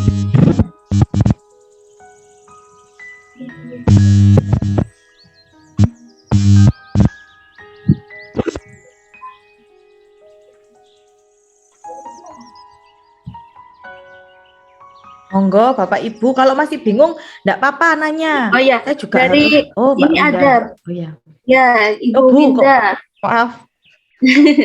Ya, Baik, soalnya. Ibu Winda, monggo kami persilakan. Ya, baik, terima kasih. Apakah suara saya sudah terdengar? Ya, alhamdulillah didengar Bu Winda. Sangat terdengar jelas ya. Silakan. Saya Bu Winda, Bu, di SMA Wijaya Putra. Ini saya mau tanya tentang apa itu namanya variabel yang Ibu teliti tadi. Nah, dua variabel efikasi diri dan motivasi berprestasi ini mungkin yang akan menjadi salah satu dari kesiapan untuk PTM nantinya, begitu ya Bu ya. Nah, yang ingin saya tanyakan adalah bagaimana teknik yang ampuh untuk meningkatkan efikasi diri siswa-siswi nantinya ketika akan menjalankan PTM, seperti itu Bu Cindy. Terima kasih. Wassalamualaikum warahmatullahi wabarakatuh. Oke. Waalaikumsalam warahmatullahi wabarakatuh. Ini Bu MC langsung saya jawab atau ya, langsung yang saja, lain? Oh, ngoten nggih. Bu Winda, terima kasih. Nggih. Bu Winda, terima kasih. Saya itu paling jujur, tadi saya lupa waktu di awal mau cerita. Saya itu paling seneng kalau ngobrol sama guru-guru BK, karena pengalaman luar biasa. Kalau guru-guru BK itu pasti apa ya, garda depannya dari saya gitu, karena saya nggak akan pernah tahu problem yang ada di sekolah kalau nggak dari guru BK seperti itu. Oke, terima kasih Bu Winda untuk sharing atau masukan. Oke, kemarin alhamdulillah yang ditanyakan Bu Winda itu sebenarnya saya sudah meneliti saya sudah meneliti dengan mahasiswa. Ini saya nggak dengan mahasiswa. Jadi kemarin itu saya meneliti ada empat proyek dengan mahasiswa saya, dan ini beda-beda Bu. Monggo nanti kalau misalnya itu nanti gini Bu, bisa di-share, tapi yang baru terbit untuk artikelnya baru 2, yang 2 belum. Tapi insya Allah 2 lagi ini sudah masuk ke jurnal, tinggal terbit saja. Di-search aja kalau misalnya Ibu butuh bahan atau butuh contohnya, nanti akan kami berikan seperti itu. Nah, jadi empat hal ini yang kemarin itu kebetulan kami concern makanya terkait KBM ini, kesiapan belajar mandiri ini, concern ke efikasi atau keyakinan itu karena hasil dari riset kami juga. Yang pertama adalah 3 ini adalah kami melakukan pengembangan. Jadi pengembangan kami melakukannya dengan menggunakan media, karena gini, ketika anak yang dari luring, dasarnya adalah ketika anak yang daring, dulunya daring, lalu dia berangkat lagi membiasakan diri untuk luring. Nah, seperti ini ya. Dari daring membiasakan berangkat lagi luring, tiba-tiba masuk ke sekolah dihadapkan dengan tugas matematika lah, bahasa Indonesia lah, bahasa Inggris, fisika, kimia. Pasti mereka juga akan merasa, aduh, ini enggak adakah apa bahasa? Kalau dalam ilmu kita kan kita punya apa sih namanya? Tahap peralihan itu loh, Bu. Apa tahap peralihan itu biasanya kalau di outbound itu kita bilangnya apa ya? Apa Bu? Saya kok jadi blank. Ini loh Bu, tahap peralihan lah saya bilangnya gitu. Jadi untuk meregakan agar tidak tegang. Nah, seperti itu. Biasanya kan kita kalau enggak ajak bernyanyi atau main hitung-menghitung. Nah, di sini kami mengembangkan sebuah media. Harapannya media ini adalah digunakan oleh Bapak Ibu guru BK untuk sebelum anak ice breaking. Alhamdulillah, terima kasih Bu Indah.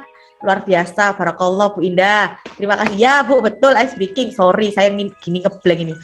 Gara-gara saking semangat mau ceritanya. Jadi ada 3 media yang kami kembangkan terkait ice breaking dan harapannya bisa digunakan oleh Bapak Ibu guru BK dalam menyambut kedatangan siswa untuk mengikuti PTM. Nah, media apa saja yang kita kembangkan? Yang pertama adalah monobilling. Monobilling itu apa Bu? Monopoli bimbingan dan konseling. Memang permainannya seperti monopoli, cuman pengaplikasiannya nanti itu dikhususkan terhadap keyakinan diri. Gitu. Jadi nanti ada Bu itu jurnalnya sudah terbit, mungkin nanti bisa dibaca atau nanti saya share aja di grup untuk link-link jurnalnya, mungkin Bapak Ibu bisa baca. Kalau kan sudah masuk grup nanti saya share di Bu Winda di grup ada. Itu monobilling, monopoli bimbingan dan konseling, itu yang pertama. Nah, yang kedua kami mengembangkan permainan roda berputar. Nah, harapannya permainan ini juga bisa bisa digunakan oleh Bapak Ibu untuk menyambut siswa-siswa yang datang ke sekolah untuk memulai pembelajaran PTM atau pertemuan tatap muka. Nah, roda berputar itu yang seperti apa Bu? Bapak Ibu kalau tahu permainan permainan peluang yang pakai di rolling roulette. Nah, kalau bahasa Inggrisnya mungkin kayak rolling roulette. Nah, rolling roulette ini namun tetap kaitannya dengan efikasi diri. Jadi setiap roulette-nya itu ada yang setiap garisnya itu ada hal-hal yang digunakan untuk meyakinkan diri siswa sehingga mereka tetap merasa senang. Nah, lalu yang ketiga yaitu kita mengembangkan yang namanya ular tangga keyakinan. Model permainannya kalau Bapak Ibu bisa membayangkan ular tangga, ya seperti ular tangga. Cara mainnya ya seperti ular tangga, tapi yang membedakan adalah setiap langkah itu ada maksudnya, ada meaningnya, ada artinya, seperti itu. Nah, itu gunanya adalah untuk mereka lebih yakin terkait bahwa kamu mampu, kamu bisa, mau dihadapkan pada situasi apapun, mau disiram air atau dibakar sekalipun, kamu tidak akan pantang menyerah dalam proses belajarmu. Nah, itu 3 hal yang kami kembangkan kemarin untuk media permainannya. Nah, yang terakhir, yang keempat, kami mengembangkan yang namanya psikoedukasi, atau dalam artian di sini kami membangun sebuah buku, bukan buku sih.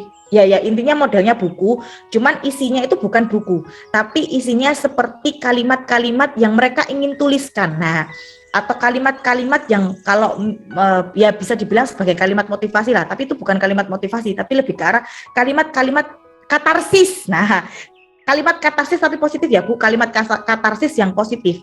Itu adalah kalimat-kalimat katarsis yang positif. Nah, itu dikumpulkan jadi satu lalu dibukukan. Nah, kami kemarin membuat itu kebetulan karena mahasiswa kami ini penelitiannya di daerah ya, maksudnya memang sengaja kemarin carinya yang kalau saya rasa anak kota lebih, ya nggak bisa gitu juga ya, ya nggak bisa digeneralisir.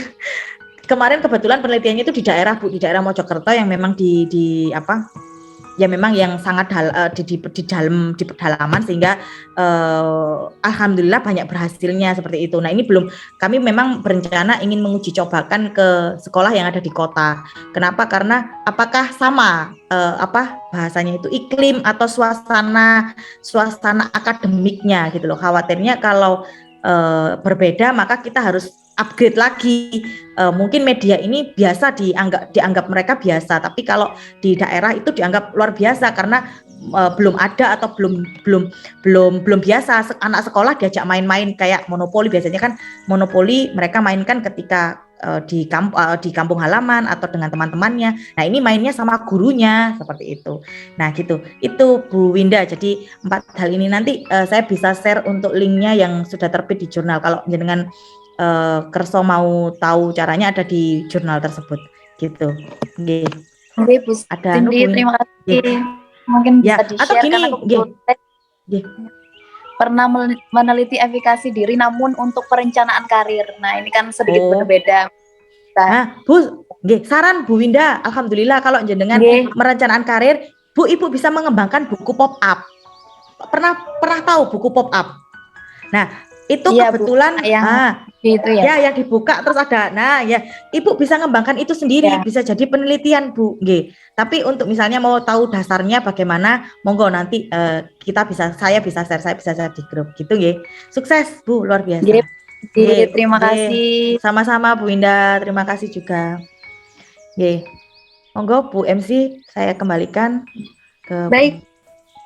Ya, baik, terima kasih Bu Winda dari BK Wijaya Kusuma, SMA Wijaya Kusuma tadi yang sudah tanya dan tadi sudah dijawab juga oleh Bu Cindy dan tadi sudah dikasih tips, salah satunya juga ada tadi monogiling, roda berputar, kemudian ular tangga keyakinan dan juga ada terkait psikoedukasi dan nantinya akan di-share oleh Bu Cindy kepada Bapak Ibu guru BK sekalian untuk tadi yang sudah disiapkan untuk pembelajaran tatap muka nantinya untuk persiapan di SMA di Surabaya. Baik Bapak Ibu hadirin, mungkin ada yang mau bertanya lagi, kami persilakan, monggo mumpung ketemu Bu Cindy-nya ini. Langsung open mic mawon, enggak apa-apa Bapak Ibu. Nggih, tadi ini Bu MC ada yang ngechat di room itu karir. Enggak, ini Pak Kiki Pamungkas itu karir map. Nggih Pak, monggo kalau mau mengembangkan karir map juga boleh gitu. Monggo nggih Pak Kikinya. Monggo Bapak. Nggih, terima kasih. Assalamualaikum warahmatullahi wabarakatuh. Sugeng Enjing. Waalaikumsalam warahmatullahi wabarakatuh. Nggih, pagi. Saya dapat ilmu dari salah satu mahasiswa UNESA yang kebetulan sempat PPL di tempat kami, Bu nggih. Itu menggunakan kartu karir map. Ya, alhamdulillah kemarin kita juga diberikan filenya juga. Kita pelajari. Nah, sedikit banyak itu sangat sangat berguna untuk kami. Nah, awalnya seperti itu. Nah, kemudian kita tindak lanjuti, dampaknya positif banget, luar biasa. Nah, dan jadi salah satu mungkin teman-teman bisa nanti kita share juga salah satu bentuk kartu karir mapnya. Terima kasih Bu Cindy, spirit motivasi dan ilmunya luar biasa untuk kami. Terima kasih. Sami-sami Pak, karir map ya keren. Ini Pak Kiki dari mana boleh tahu? Dari Bumi 12, Bu. Bumi 12 itu mana? SMA Negeri 12 Surabaya, Bu. Oh, ya, zona perbatasan, Bu. Perbatasan dengan Gresik kita. Siap. Oh iya. Ya, terima kasih. Bagus karir Bapak Ibu. Jadi tadi masukan dari Pak Kiki, terus apa yang saya sampaikan dan pengalaman dari Bu Winda tadi, Bapak Ibu begini nggih. memang saat ini untuk ilmu kita itu kalau hanya konseling duduk terus kita ngobrol, mungkin siswa juga ya ada yang senang, ada yang mungkin kurang suka, sehingga ada hal-hal baru yang kita kembangkan, yaitu namanya penelitian pengembangan. Nah, kita boleh menggunakan media apapun yang dirasa Bapak Ibu mudah menggunakannya. Tapi ingat ya, misalnya kayak tadi mahasiswa UNESA pakai Career Map, mahasiswa saya menggunakan Monobilling. Nah, medianya monopoli, tapi ingat Bapak Ibu, bukan monopolinya yang mau kita ambil. Kita hanya mencontoh cara mainnya. Di monopoli itu cara mainnya. Tapi kotak-kotak permainan itu ada maksud tentang apa yang mau kita bangkitkan. Nah, di sini yang kebetulan yang mau kita bangkitkan adalah efikasi dirinya.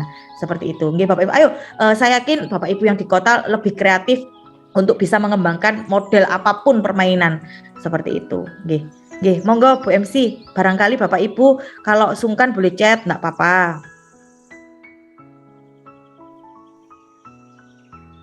Baik, terima kasih matur sembah nuwun Bapak Kiki dari SMA 12 Surabaya tadi soal Career Map. Nah, mungkin Bapak Ibu lainnya mau tanya juga atau mungkin mau curhat terkait kalau permasalahan di SMA-nya mungkin seperti apa, khususnya anak didiknya, atau mungkin ada terkait hal-hal baru untuk persiapan pembelajaran tatap muka, monggo bisa dikonsultasikan langsung, mungkin bisa sharing-sharing bersama di forum workshop guru BK ini. Monggo barangkali boleh raise hand atau langsung open mic, atau monggo kalau mau chat kami persilahkan.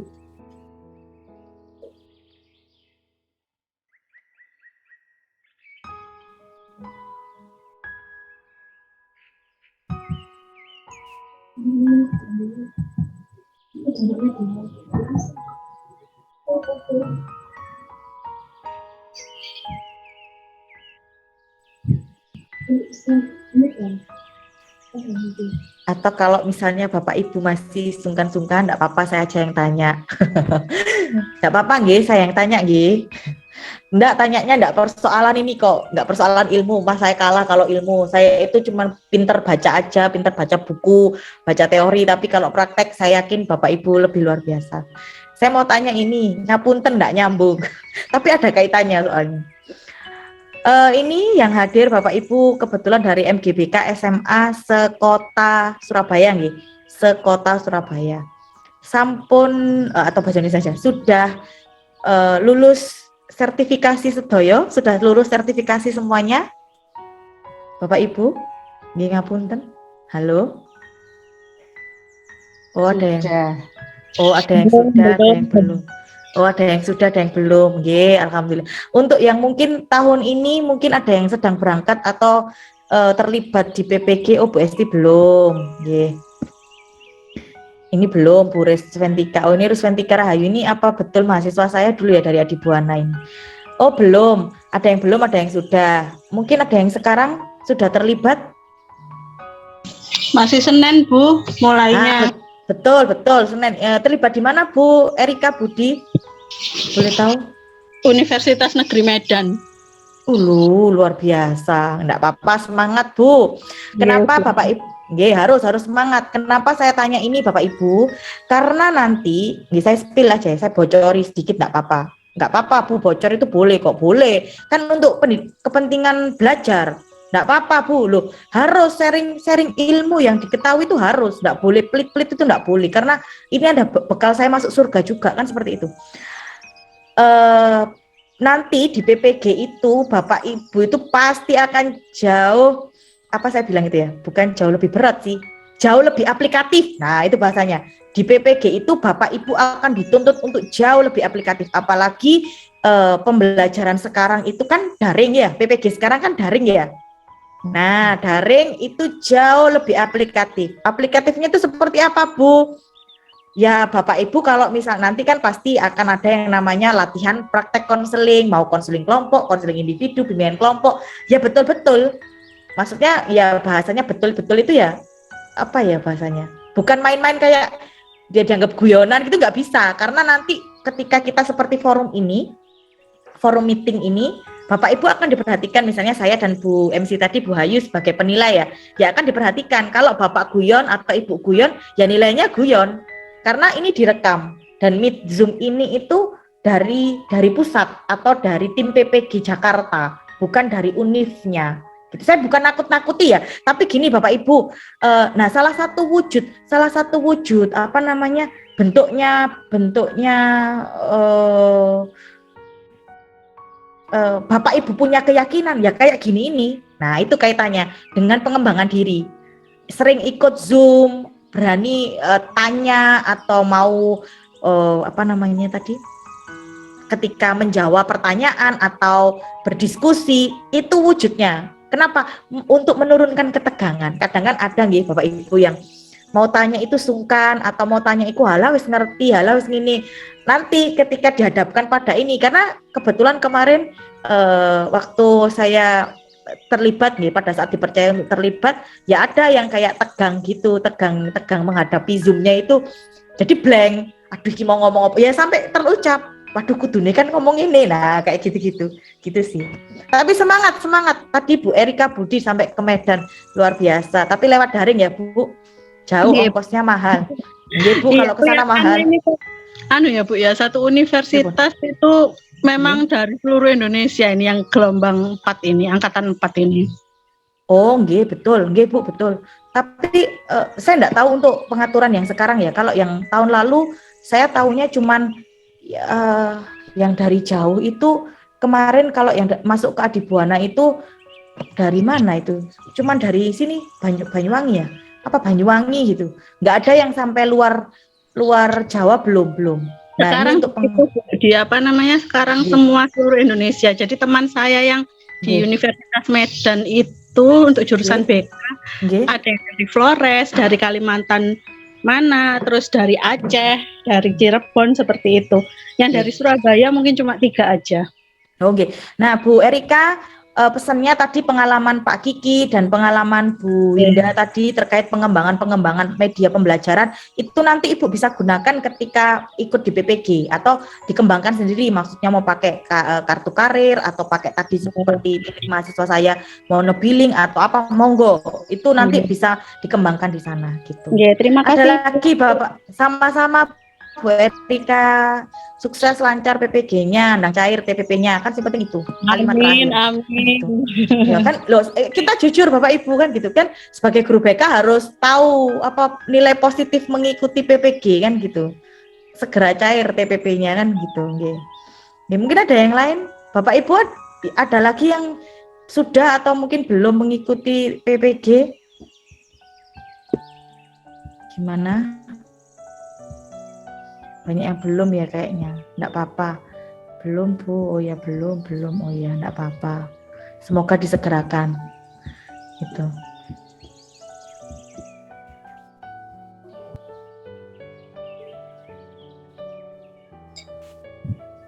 Nah, baik Bapak Ibu, tadi sudah ditanya oleh Bu Cindy tadi terkait sertifikasi, mungkin ada yang belum dan ada yang sudah. Doa kita bersama semoga disegerakan juga tentunya. Nah, Bapak Ibu hadirin sekalian, selanjutnya apakah masih ada pertanyaan lagi? Atau Ibu Cindy masih ada pertanyaan lagi untuk Bapak Ibu? Mungkin masih ini mumpung silaturahim juga di acara workshop guru BK nih. Kesempatan yang luar biasa, mungkin mau Iya tanya. betul, ini saya itu seneng kalau sudah ketemu ini, apalagi yang SMA ini. Mungkin ini saja pesan saya nggak tanya lagi. Cukup pertanyaannya terkait PPG. Semoga nanti yang belum disegerakan, yang sudah terus cair terus, kalau bisa nanti negara memberikan lebih lagi ke Bapak Ibu. Amin. Namun amin. Yang kenceng Pak aminnya Pak. Saya juga amin. Amin. Saya juga kenceng Pak amin. Sama Pak dosen sama dosen juga gitu Pak. Amin. Oh amin alhamdulillah. Sama Pak dosen juga gitu, soalnya Bapak Ibu.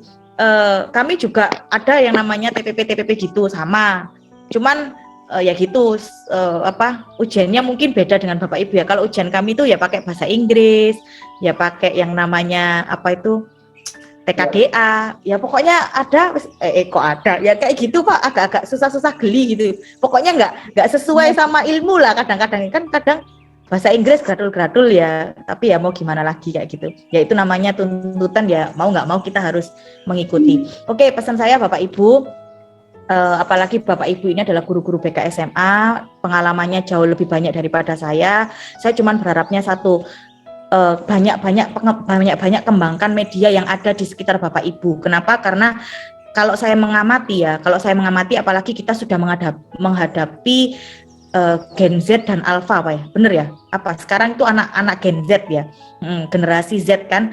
Nah apalagi anak sekarang itu sangat jauh canggih dengan penggunaan handphone saja, dia sudah bisa edit foto, penggunaan handphone aja sudah bisa bikin video. Ya mohon maaf, kita, Anda, saya sama, kita di posisi sama sebagai guru BK harus bisa sama di posisi menguasai. Kalau siswanya bisa bikin video, Bapak Ibu juga harus bisa. Kalau siswanya bisa edit foto, Bapak Ibu juga harus bisa. Kenapa? Harapannya Bapak Ibu bisa menggunakan media itu untuk interaksi dengan siswa.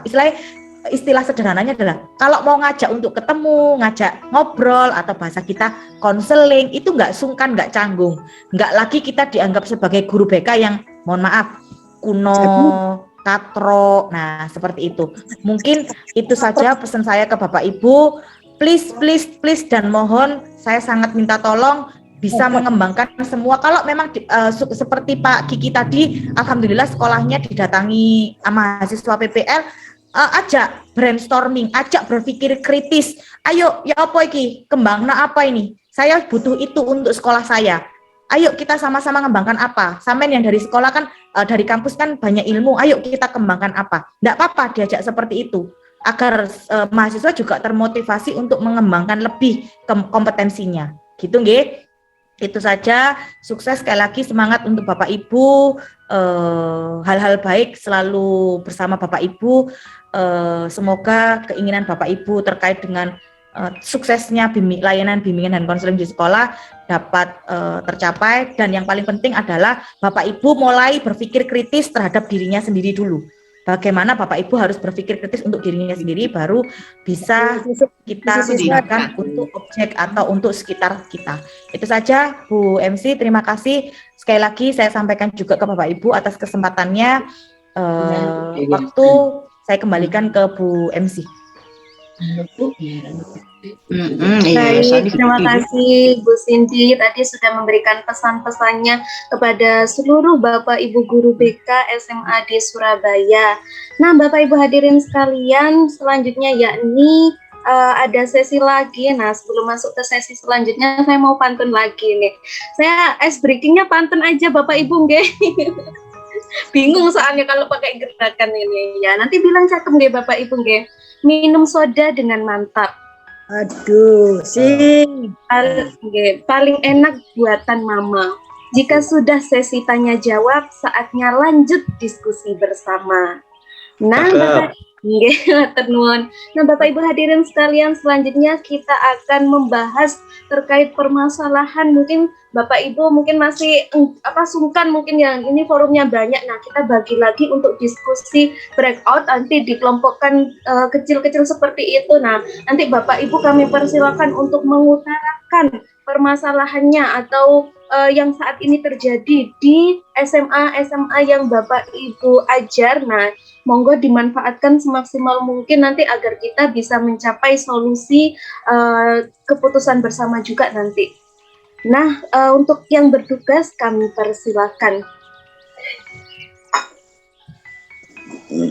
Oke, jadi Bapak Ibu, tim akan memasukkan Bapak Ibu ke dalam breakout room. Ini dibagi menjadi 9 breakout room, masing-masing breakout room terdiri atas paling tidak 10 guru ya. Di sini kan ada kurang lebih 90 orang guru, jadi monggo jenengan bisa berdiskusi dan saling bertukar pengalaman perihal permasalahan yang terjadi selama pandemi di sini. Dan nanti ketika FGD di pertemuan berikutnya, itu kita akan ada fokus group discussion, jadi nanti akan diskusi bersama sehingga nanti akan permasalahan yang sudah dirumuskan hari ini nantinya akan ditranskripsikan, jadi dijadikan kita dokumentasikan permasalahan itu. Jadi bukan hanya sekedar diskusi yang sambil lalu saja ini. Sehingga nanti untuk sertifikat Bapak Ibu bisa memenuhi keterpenuhan 32 JP sehingga dapat diakui untuk kepentingan Bapak Ibu sekalian. Mohon ditunggu pembagian breakout room.